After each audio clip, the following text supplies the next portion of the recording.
decimos que el dióxido de carbono es el responsable de nuestro cambio climático. El CO2 es tan solo una pequeña parte de la atmósfera de la Tierra. De hecho, los cambios en el nivel de CO2 de la atmósfera se miden en décimas por millón. El porcentaje de CO2 entre todos los gases de la atmósfera, el oxígeno, el nitrógeno, el argón, es tan solo de 0,054%. Es una fracción increíblemente pequeña y, por supuesto, después hay que separar la parte que supuestamente el ser humano está añadiendo, que es la fuente de todas las disputas y que es aún más pequeña. El efecto invernadero es solo una parte del sistema climático de la Tierra, y el CO2 es un gas invernadero relativamente insignificante.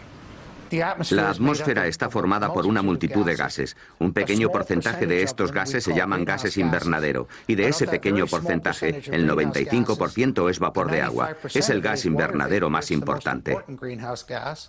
El vapor de agua es un gas invernadero, sin duda el gas invernadero más importante. El CO2 no es solo un gas invernadero secundario. También está claro que ninguno de estos gases son responsables del cambio climático. Para demostrarlo debemos observar el cielo, o una parte del cielo llamada troposfera. Si se tratara de un calentamiento invernadero, haría más calor en mitad de la troposfera, a unos 10 o 12 kilómetros de la atmósfera, que en la superficie. Hay buenas razones teóricas que lo explican, y tienen que ver con cómo funciona el efecto invernadero. El efecto invernadero funciona así. El Sol emite calor a la Tierra. Si no fuera por los gases invernadero, esta radiación solar rebotaría hacia el espacio, dejando el planeta frío e inhabitable. Los gases invernadero retienen el calor en la troposfera terrestre, a unos kilómetros de la superficie. Y es aquí, según los modelos climáticos, donde las temperaturas deberían ser más altas, si son los gases invernadero los que causan el calentamiento. Todos los modelos, absolutamente todos, calculan que el calentamiento debería ser más rápido según se ascienda desde la superficie a la atmósfera. De hecho, la temperatura máxima sobre el ecuador debería situarse a una altitud de unos 10 kilómetros.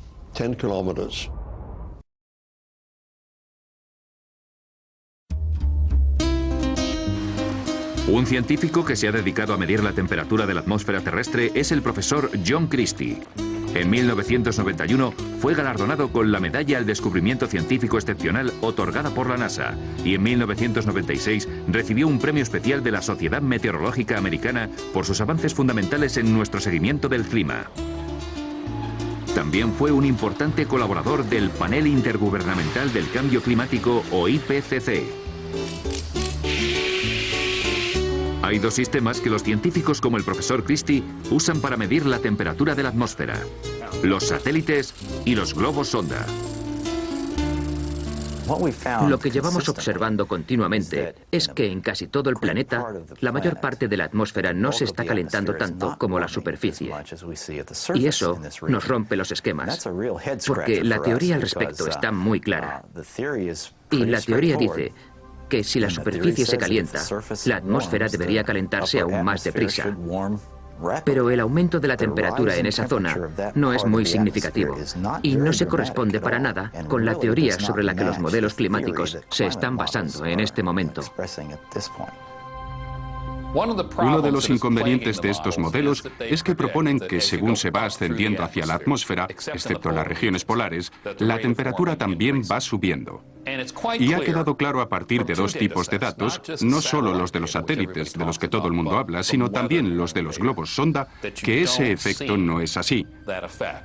De hecho, parece que las temperaturas en la superficie son ligeramente más altas que en la atmósfera.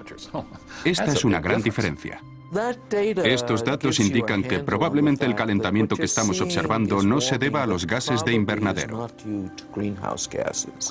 Lo que se ha observado no es un aumento con respecto a la altitud. De hecho, la mayor parte de las veces se ha apreciado un descenso de las temperaturas según se va ascendiendo.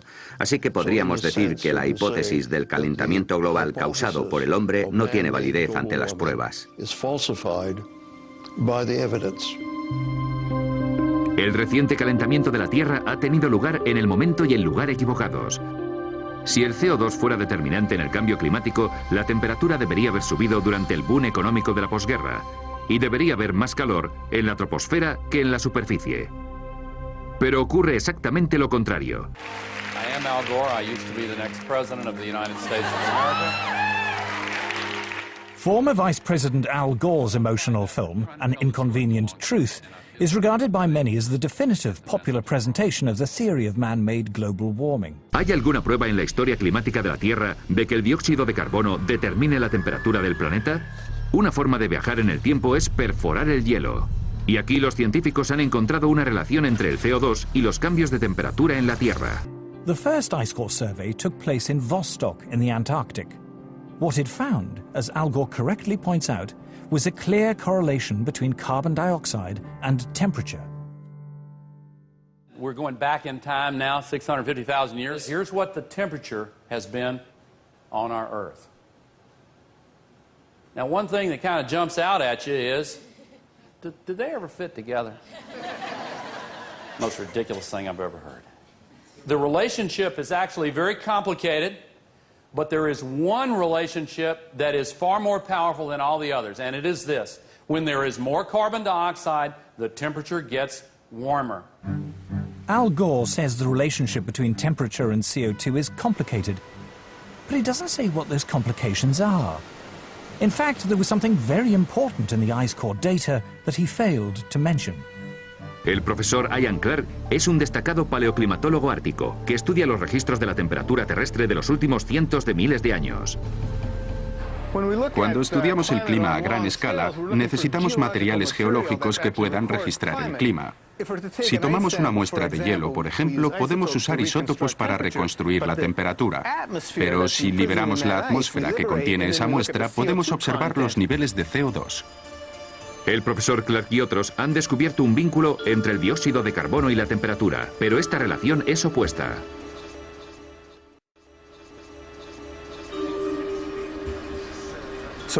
Aquí tenemos un registro de las temperaturas en el hielo de Vostok, y la línea roja indica una subida de la temperatura entre un primer momento y un segundo momento en un intervalo clave, en el que salimos de una glaciación.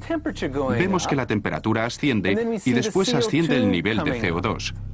El CO2 va por detrás en ese ascenso, lleva un retraso de 800 años, así que la temperatura determina el CO2 de los 800 años posteriores. Ha habido varias investigaciones de envergadura sobre los núcleos de hielo y todas indican lo mismo.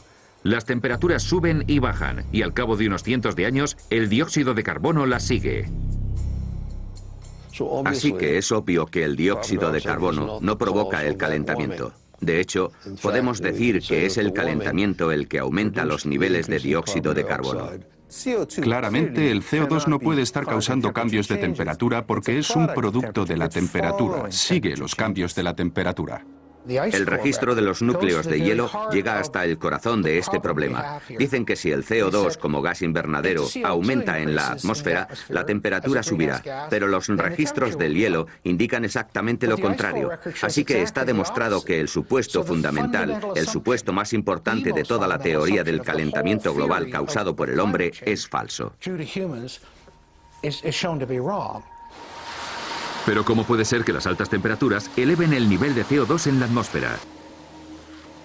To understand this, we must first restate the obvious point that carbon dioxide is a natural gas produced by all living things. Few things annoy me more than to hear people talking about carbon dioxide as being a pollutant. You're made of carbon dioxide. I'm made of carbon dioxide. Carbon dioxide is how living things grow. What's more, humans are not the main source of carbon dioxide. Humans produce a small fraction in the single digits percentage-wise of the CO2 that is produced in the atmosphere. Volcanoes produce more CO2 each year than all the factories and cars and planes and other sources of man-made carbon dioxide put together. More still comes from animals and bacteria, which produce about 150 gigatons of CO2 each year, compared to a mere 6.5 gigatons from humans. An even larger source of CO2 is dying vegetation, from falling leaves, for example, in the autumn. But the biggest source of CO2 by far is the oceans.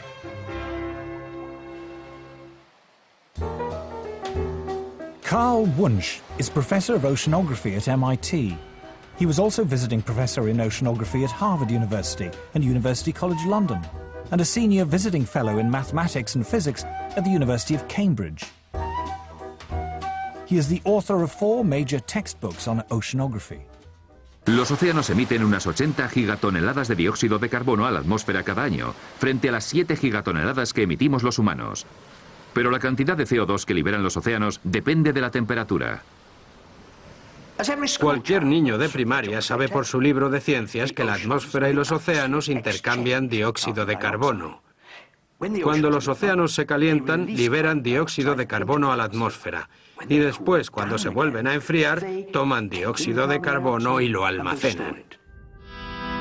Pero ¿por qué hay un retraso de cientos de años entre un cambio de temperatura y un cambio en la cantidad de dióxido de carbono que entra o sale del mar? La razón es que los océanos son tan grandes y profundos que tardan siglos, literalmente, en calentarse y enfriarse. This time lag means the oceans have what scientists call a memory of temperature changes. The ocean has a memory of past events running out as far as 10,000 years. So, for example, if somebody says, oh, I'm seeing changes in the North Atlantic, this must mean that the climate system is changing. It may only mean that something happened in a remote part of the ocean decades or hundreds of years ago, whose effects are now beginning to show up in the North Atlantic. The current warming began long before people had cars or electric lights. In the past 150 years, the temperature has risen just over half a degree Celsius. But most of that rise occurred before 1940. Since that time, the temperature has fallen for 4 decades and risen for 3. There is no evidence at all from Earth's long climate history that carbon dioxide has ever determined global temperatures. But if CO2 doesn't drive Earth's climate, what does?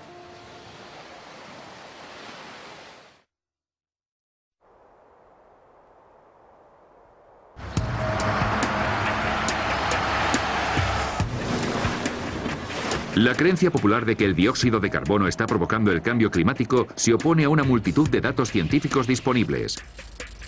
Datos de los globos sonda y los satélites, datos de los núcleos de hielo y de los registros históricos de la temperatura. Pero si el CO2 no determina el clima, ¿qué lo hace?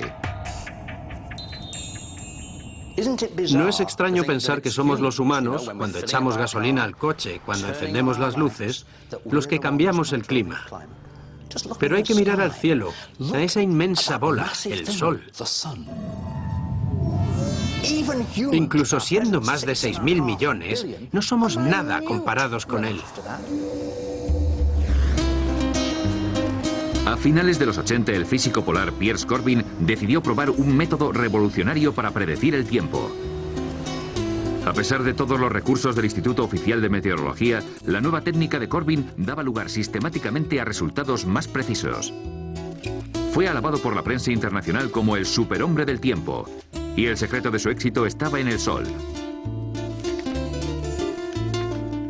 Nuestra técnica solar para predecir el tiempo tiene su origen en el estudio de las manchas solares y en nuestro afán por saber cuándo aparecerían. Fue entonces cuando me di cuenta de que era mucho más interesante usar el Sol para predecir el tiempo. Hoy día sabemos que las manchas solares son poderosos campos magnéticos que aparecen en momentos de gran actividad solar. Pero hace cientos de años, antes de que esto se comprendiera correctamente, astrónomos de todo el mundo solían contar las manchas porque creían que cuantas más hubiera, más calor haría.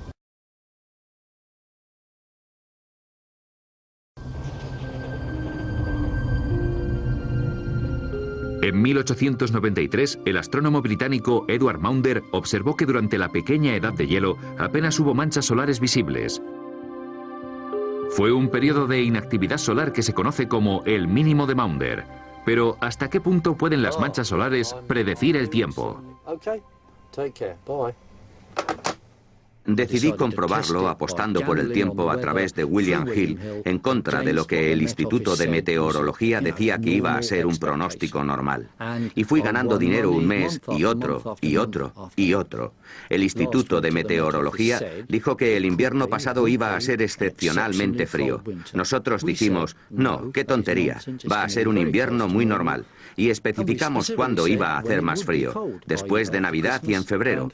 Estábamos en lo cierto, ellos no. En 1991, científicos veteranos del Instituto Danés de Meteorología decidieron juntar los registros de las manchas solares durante el siglo XX y compararlos con los registros de las temperaturas. Lo que descubrieron fue una correlación increíblemente directa entre lo que ocurría en el Sol y los cambios de temperatura en la Tierra. La actividad solar creció bruscamente hasta 1940. De ahí fue disminuyendo hasta los 70 y después volvió a crecer otra vez.